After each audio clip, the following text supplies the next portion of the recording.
All right, g'day, hi, and welcome. Okay, just a little video I want to make about high gain pickups. I have several guitars with high gain pickups. These are probably the hottest pickups I've ever used in my life. And I've tried some pretty hot pickups out there. These are the Alpha and Omega Duncan pickups in there, and they're kind of harsh when you're playing clean straight through the amp. So they tend to want to be compressed. So if you're thinking about buying a high gain or high output pickups, meaning more than like 8K ohms pickups, you might want to try it first, see how it works with the type of amp you have. Because if you go into a store and you grab this guitar and you play it through your Hot Rod Deluxe, for example, and that's what you have at home, maybe you have a Marshall, maybe you have whatever, it doesn't matter. The guitar might not actually work well with that amp, and that's one of the things I'm finding with these really high gain uh, high output pickups guitars. That, I mean, there's a few tricks you can do, such as lower the pickups if they're too harsh, uh, but these pickups really are designed to be under a lot of compression, and that's where you get the clarity, but it's also where you get the drive. So these are like almost double the output of, like, say, my Gibson SG pickups, the classic 57s. These are like 15 16K uh pickups, so they're really, really, really hot. But they're very clear. They do well clean. They handle effects very, very well, and that. But I think going forward in the future, uh, that I'm going to have to really think about what kind of amp or simulator I'm going to put it through. So recording with them, again, with the hot pickups, one thing you have to watch out with the hot pickups is that you peak your signals on, because they're so hot, there's such a high impedance that you can actually burn out your transistor amp. Poor little transistor amps get a beating, right? So you can actually fry out your amps over time with them. Just it's something to know. So again, these pickups are meant more to be played with like a lot of compression. If you don't know what that means, it's just like, think like a heavy distortion to the point where it actually compresses, and when it compresses, it basically smoothens out the sound.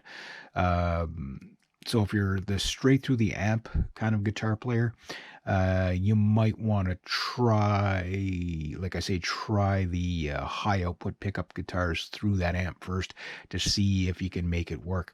Um, Again, some tricks you can do is lower the pickups, but these pickups are actually quite, they're not super super high. They're high up, but they're not super super high up, and you can't really lower them that much. When they're that hot of a pickup, you really can't you can't tame them that much. That said, when I'm playing clean, I got the push pull pot here on this guitar. It kind of like doesn't quite cut the output in half, but it helps a lot, and actually sounds quite glorious through that. But it's a little bit peaky, so I got to figure out how I'm gonna set this up for my next amp. That said, through my Zoom pedal, the G2 pedal here, it sounds pretty cool through that. It sounds okay through the even the cheap effects in the BR 1200. So it's a great sounding guitar. It's fantastic.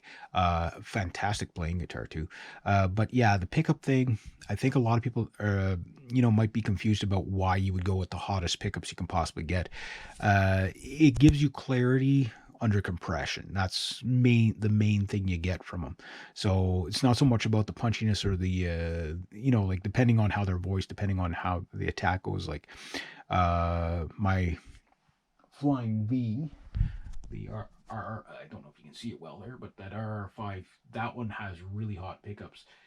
Those are Duncan SH6 distortions in there, and they do exactly that. That guitar is really pedal to the metal all the time. But these Alpha and Omega Signature Series Mark Holcomb pickups, they basically are a little bit different. They don't have that same bitey mid range that the SH6 distortions have, but they have a lot of clarity, and a lot of low end. So when you're playing uncompressed straight through the amp, they could be, like I say, big. You could always roll off the volume a bit too, but that kind of split the coils, roll off the volume, that helps tame it. But when you're playing live or whatever, you don't want to be, you know, like on 7, I'm on 8, or I'm on 6, where, you know, like it's put it full, leave it, right? That's usually what you do. So other things is just, like I say, when you're using your effects, you can kind of dial down the clean channel a bit, and then if you want, just leave it full bore for the compressed high gain stuff, and you'll get epic sounds. So anyway, just some thoughts about high gain pickups. You know, most people will be probably more useful for them to have like the medium gain stuff, you know, which is most metal guitars are medium gain, like 8,000K or whatever, or 8K pickups. Think like Classic 57 JBs, something like that. Those pickups tend to do well all around, where you get high enough gain out of them, but you don't get the super heavy head. Like if you want to play heavy stuff, you don't get what these things will do. But you'll get, you know, you can get close. So it's something to consider. So yeah. So anyway, I just thought I'd make that video on pickups, and I'll leave it at that.